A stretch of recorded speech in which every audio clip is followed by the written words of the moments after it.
going to give you a visual representation of a story of how you are a slave. Guys, it's going to be game, straight game to you guys. And it's going to change the way you think. And it's going to make you think, oh, wow, I didn't see it like that. I didn't know it was like that. And we're going to talk about some stuff in the middle of the video. So be wary, I will pause. Guys, make sure you pull out your notes. Make sure you pull out what you need to pull out, guys. Let's hop into this.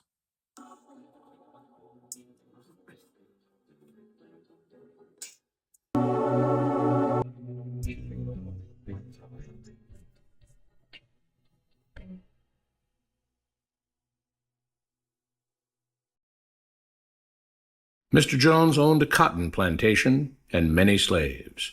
One day he was talking to the owner of the plantation next to his, and Mr. Jones was lamenting the fact that times were tough. He was having to work his slaves harder than ever, and was having trouble with some of them being disobedient or trying to run away. The other plantation owner said he knew someone who could help. Day 1. One day Mr. Jones called his slaves together so a man named Mr. Smith could talk to them. Before beginning, Mr. Smith whispered to Mr. Jones, "Whatever I say, do not contradict me or interfere, and I promise you your slave troubles will end." "My name is Mr. Smith," he said to the slaves, "and this may be the happiest day of your lives. From today forward you will no longer be slaves, but free men." Mr. Jones was so shocked he started to step forward, but Mr. Smith gestured for him to remain silent. He did, only because the other plantation owner had spoken so highly of Mr. Smith's skills. "You are no longer the property of Mr. Jones," Mr. Smith continued. "You are free. No more would you be forced to labor for the benefit of Mr. Jones. Now you can work for yourselves." Now the slaves were all murmuring and looking at each other. Many were smiling, many were looking puzzled. "In fact, you are now free to leave the plantation whenever you want," Mr. Smith said. "However, since we are surrounded by other plantations, if you leave, some other plantation owner will likely claim you as his own the moment you set foot on his property. So I urge you not to risk your newfound freedom by doing something so foolish. Instead, I suggest that you stay here, no longer as slaves, but as willing participants and part owners of this plantation. Yes, this is now your plantation." Mr. Jones bit his tongue to keep from objecting. "For now, we might as well leave Mr. Jones in charge," said Mr. Smith, "since he is the only one with any experience at running a plantation, which is quite a complicated thing to manage. But he will no longer be your master, but just another worker on the plantation. In fact, he will now be using his organizational and management skills to serve you. Whatever problems you may have had with him before, you are now all equals, and you need each other to make this work. If we all cooperate and work together, we can all reap the benefits together. In honor of this happy occasion, I present you this new symbol of togetherness and cooperation, this flag, which shall be the emblem of the new, free Jones Plantation." He held up the new flag, but most of those listening were still too amazed to respond. "And this shall be our motto," Mr. Smith announced. "We work together as free men for our mutual benefit, pledging our allegiance to the Jones Plantation, which stands for prosperity, liberty, and justice for all. To celebrate, everyone has the rest of the day off. Enjoy your freedom, do as you please, and be back here tomorrow morning, bright and early, so that we may begin work on this great and noble new endeavor as equal free men." Finally convinced that Mr. Smith was serious, the former slaves applauded and cheered. Day 2. What did he say? He said, "You guys are free. You guys are free men today. We have this flag as a symbol of us being free. But don't leave. Be careful. Don't leave. Because if you leave, there might be another slave master to take you guys. And you see, Mr. Jones, he now works for you as an employee. And we all know it's hard to run a plantation. And we should look at Mr. Jones and be thankful that what? Mr. Jones is here to help us. Think about your guys' life right now. We're going to continue, but just think about your life. Draw some conclusions from your life right now, and just think about it. Let's go, guys. I'm serious. Like these are gems.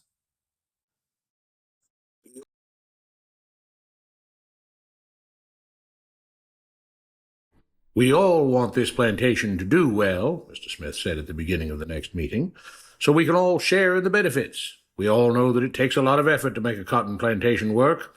Just because you're all free doesn't mean you can stop working. In fact, since you're now working for yourselves, I expect you to work even harder than ever before, but now with pride and joy, knowing that you're working for yourselves. Of course, there still have to be rules. If everyone just does whatever he wants, the plantation won't produce anything. This experiment will fail, and we'll all starve. You should be thankful that Mr. Jones has agreed to stay on to lend his knowledge and skills to this endeavor, and I trust you will all do your own part to make this work. Several of you have been chosen to act as project supervisors to manage different aspects of the operation, to make sure everyone is doing his assigned job, to make sure that the rules are followed, and so on.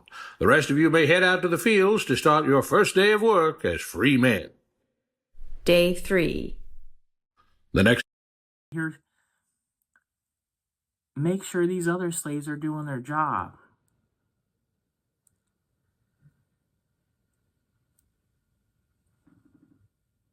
Make sure we're still working hard. Guys, is it coming? Is it turning in your head now? Like, oh wow. Oh wow. Wait till you see the next day, bro. Wait.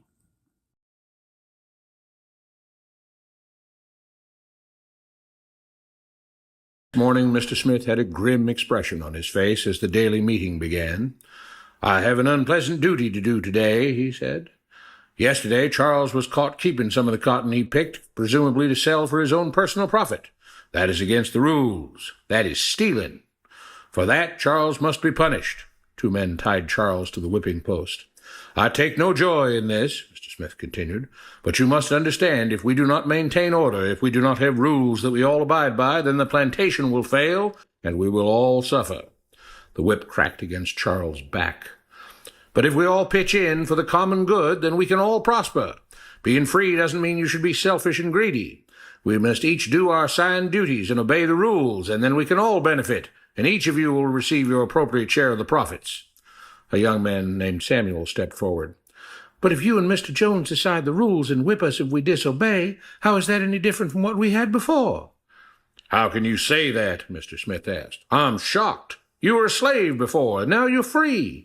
Things still need to be managed and organized by those best qualified to do so. Do you know how to run a plantation, Samuel? Well, no, he answered. But if we're free, why do we get no say in what the rules are and how things work? I'm surprised at your ingratitude, Mr. Smith answered. None of you know how a plantation is run, so you're in no position to be making decisions about how things are done here.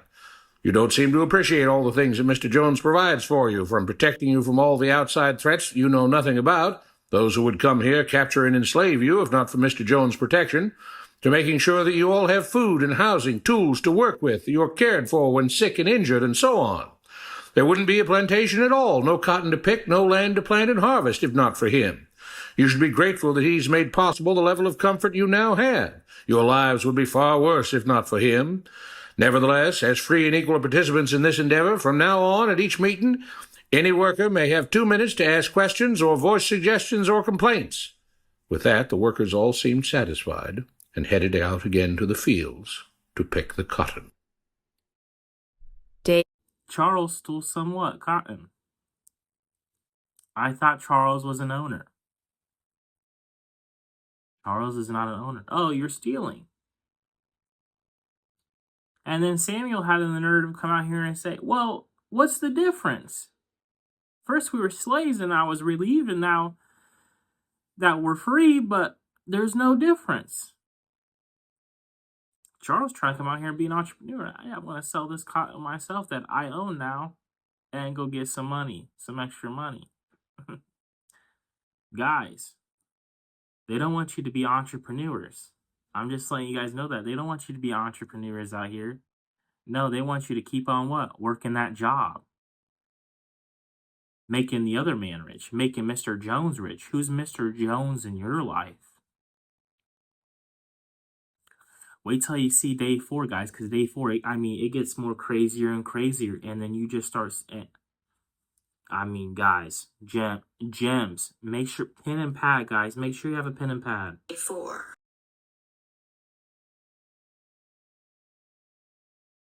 4.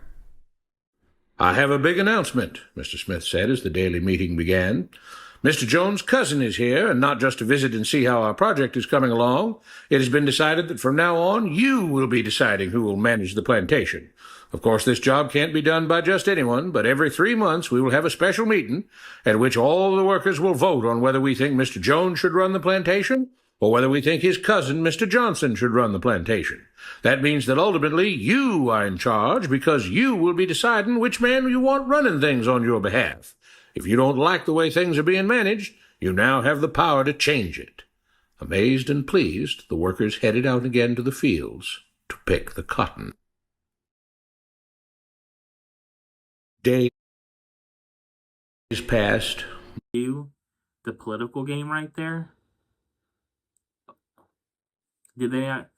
Hey, you can pick Mr. Jones or Mr. Johnson. We'll hold a 3-month thing and you guys get to pick who's in charge. Just like here in America, every 4 years we pick to see who's in charge.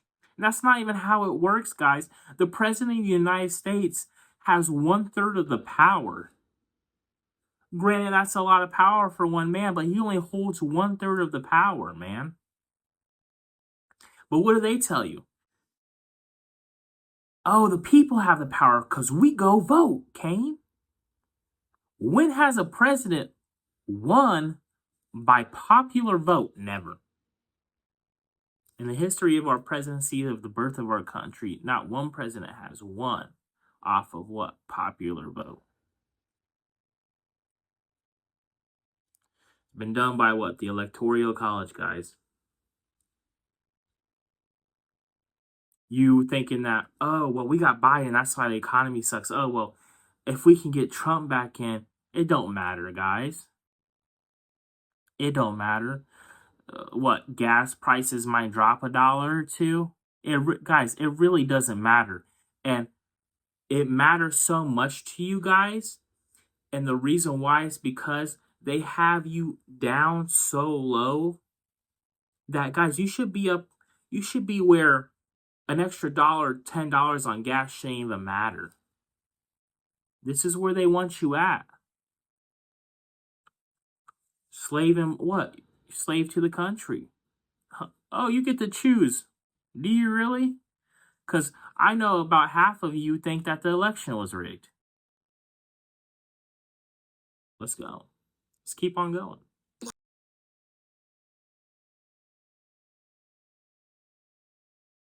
Months passed, a year passed, and the plantation continued to operate as before. Sometimes Mr. Jones was in charge, sometimes Mr. Johnson was in charge, but the day-to-day routine stayed exactly the same. The workers worked hard, long hours every day, and still had little to show for it. Every day the meeting would begin with them all reciting the Jones Plantation motto, "We work together as free men for our mutual benefit, pledging our allegiance to the Jones Plantation, which stands for prosperity, liberty, and justice for all."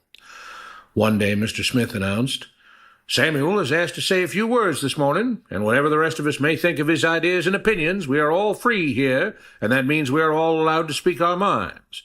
So, Samuel, you have 2 minutes. Begin." Samuel stepped forward, looking scared. "I was excited when all this started," he began, glancing nervously at Mr. Smith and Mr. Jones. "But don't you all see what's happened here? Nothing has changed. We're all still slaves." There were grumbles of disagreement from the crowd. "They tell us what to do and whip us if we don't. They still make all the rules and punish us if we disobey. They let us make suggestions and complain about things, but they never really change anything. They let us choose between Mr. Jones and Mr. Johnson, but what's the difference? The situation stays the same. We do all of the work and they take as much as they want and decide how much they'll let us keep. They live in luxury, made rich by the cotton we pick. We do all the work and have to build our own huts, grow our own food, and take care of ourselves. They leave us just enough that we don't revolt or run away. This is not freedom. We're all still slaves. They've only changed the words they use, but nothing else has changed.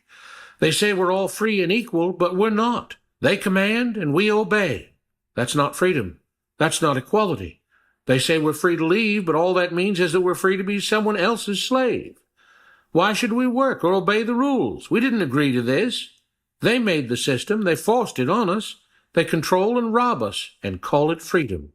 They've deceived you into thinking that being able to choose which slave master you'll work for is the same as being free. It's not. Open your eyes. If you keep what you produce, they call it stealing. When they take what you produce, they call it sharing and fair distribution. Can't you see that this is all? Your time is up, Samuel, Mr. Smith announced calmly.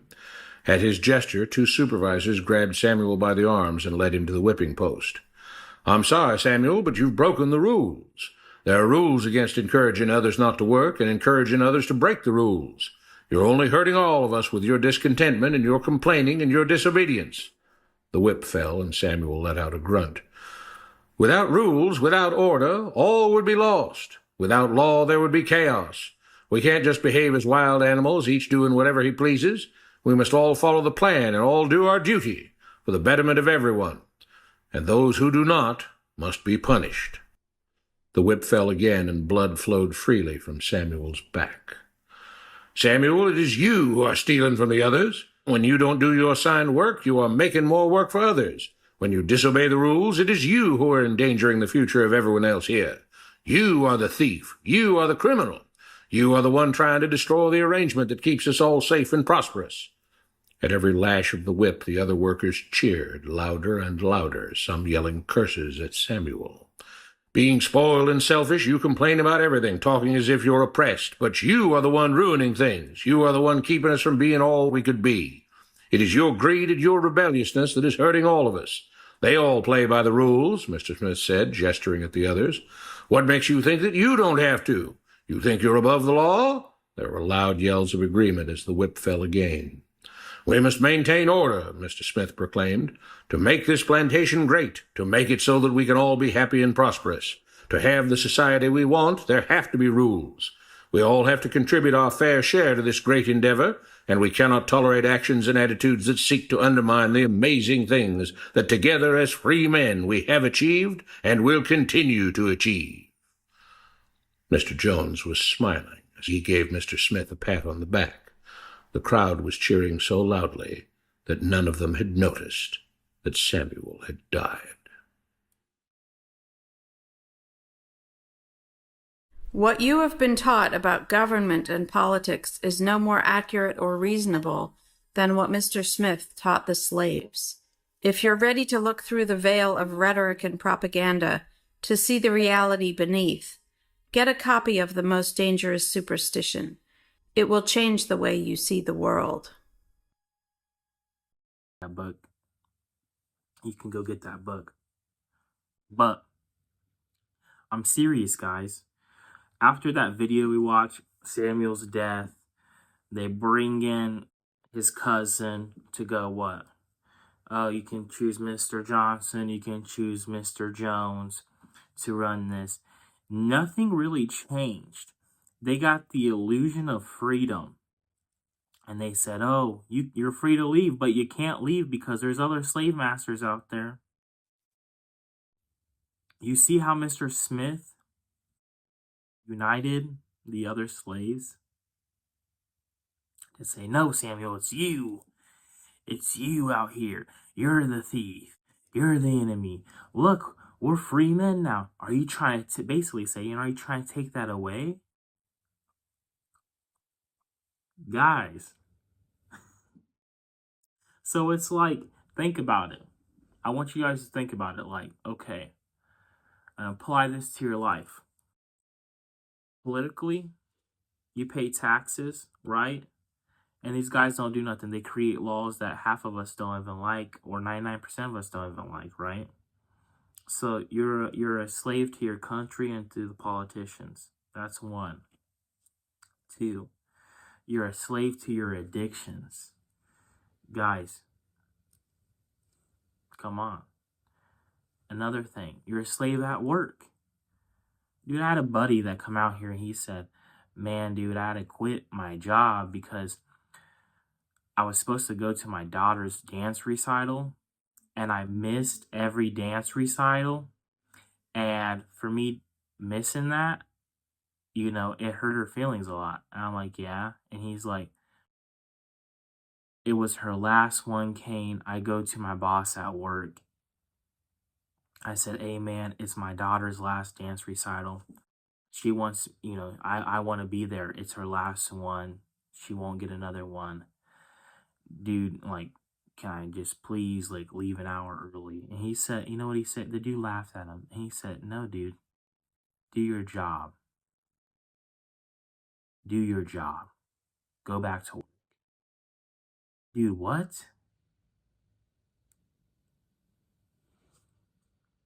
That's a slave out being at work. And he's a slave at work. Why? Because he needs that provision. And so then you're a slave to what? You're a slave to what? Not being disciplined. Comfort. Comfort, guys. Comfortability is what got us here, guys. Don't you see that? Comfortability is what got us here. We pay out, pay your taxes. I mean, guys, we have to tell the IRS how much we make a year or else we get in trouble. I thought the government was supposed to work for us. It sounds like the government's working against us. You go to the job just for them to treat you like a slave, just like my buddy. All for a little bit of provision. And so, guys, with this video being said, okay, what am I supposed to do? Keep on watching my videos because we're going to carve a way out. I mean, guys, even to the point you're a slave to your sin, spiritually. You know what I'm saying? Spiritually a slave to sin. And I'm trying to be Samuel right now and tell you guys these things. But look, if Samuel did what I'm about to tell you guys in these next videos, Samuel wouldn't have died. Samuel probably be running that plantation, guys. And that's what I'm trying to say. Guys, it's time to wake up. Now that you are consciously aware of being a slave, are you going to continue to do that? Are you going to continue to conform to the ways of the masters that we have set up in our own lives? Certainly, I hope you do not. Guys, meditate on this stuff. Write down the similarities that you've seen. Write it all down, guys.